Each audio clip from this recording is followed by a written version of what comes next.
अपने previous video में ये एसेंशियल अमीनो एसिड्स देखे थे। अब हम बात करेंगे इनके सोर्स से कि ये हमें इनका स्रोत क्या है, ये हमें मिलते कहाँ से हैं। So the source of proteins, human obtain protein from two main dietary sources. जो हम मानव हैं वो प्रोटीन को दो मुख्य स्रोतों से पाते हैं अपने आहार में। पहला है एनिमल सोर्स, दूसरा है आपका प्लांट सोर्स। एनिमल सोर्स में एग्जांपल्स हैं मिल्क दूध से, एग अंडे से, मीट से, चीज़ से, फिश से और पॉटरी से और बटर से। सेकेंड आपका है प्लांट सोर्स, इसमें है pulses, cereals, beans, nuts, oil, seed. तो ये हमारे सोर्स ऑफ प्रोटीन्स हैं। ये दो ऐसे सोर्स हैं जहाँ से हम प्रोटीन्स को अपने डाइट में लेते हैं। दूध हम पीते हैं, अंडा खाते हैं, मीट खाते हैं, चीज़ है आपका, मछली है, देन बटर एंड पॉट्री से। तो यहाँ से इन सब चीज़ों को हम अपने जब डाइट में लेते हैं तो यहाँ से भी हमको जो प्रोटीन है वो लार्ज अमाउंट में हमारी बॉडी में इंटेक होती है, जिससे कि जो और भी बाकी फंक्शंस है वो प्रॉपर वर्क करते हैं। तो ये एनिमल सोर्स है। सेकेंड है आपका प्लांट सोर्स। आप पल्स दाल खाते हैं, सेरेल्स हैं, बीन्स हैं, nuts, oil and oil seeds हैं। तो ये आपके सोर्स ऑफ प्रोटीन्स है जहाँ से आप प्रोटीन को ऑब्टेन करते हैं, प्रोटीन को प्राप्त करते हैं।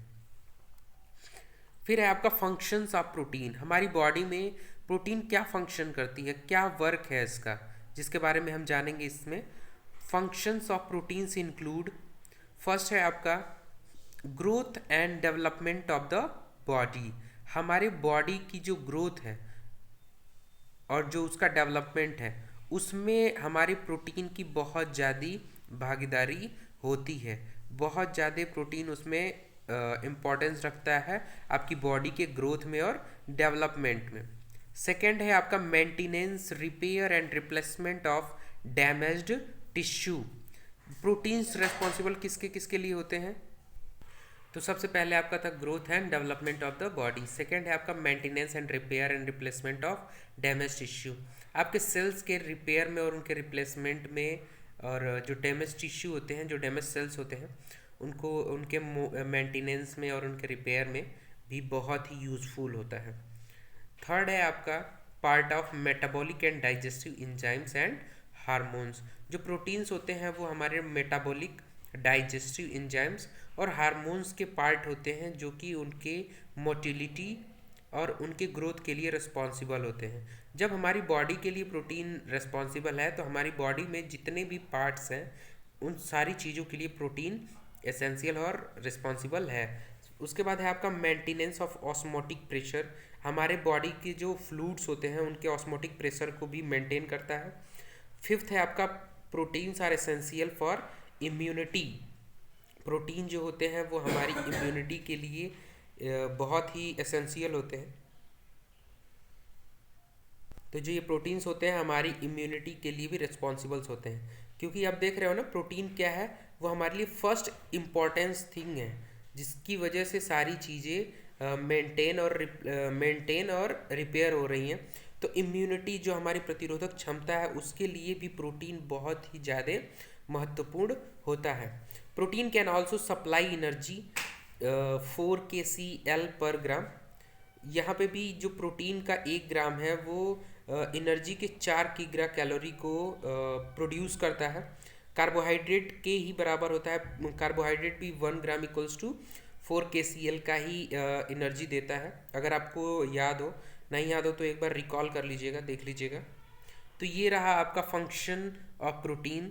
सबसे पहले हमने पढ़ा growth and development of the body, second maintenance and repair and replacement of damage tissues, part of metabolic and digestive enzymes and hormones. Fourth आपका maintenance of osmotic pressure. Fifth था protein are essential for immunity and last one is protein can also supply energy. तो ये रहे आपके protein के function. अब हम बात करेंगे कि प्रोटीन के डिफिशियंसी से हमारे कौन कौन से डिजीज़ और डिसऑर्डर्स होते हैं, कौन से रोग और ऐसे रोग जिन्हें हम ट्रीट नहीं कर सकते, कौन कौन सी ऐसी बीमारियां उत्पन्न होती हैं, तो उसमें हम देखेंगे डिफिशियंसी ऑफ प्रोटीन में सबसे पहले है आपका क्वासियोरकॉर। इसके सिम्पटम्स क्या है, लक्षण क्या है, oedema, mental changes, poor appetite, depigmentation of skin and hair and growth retardation.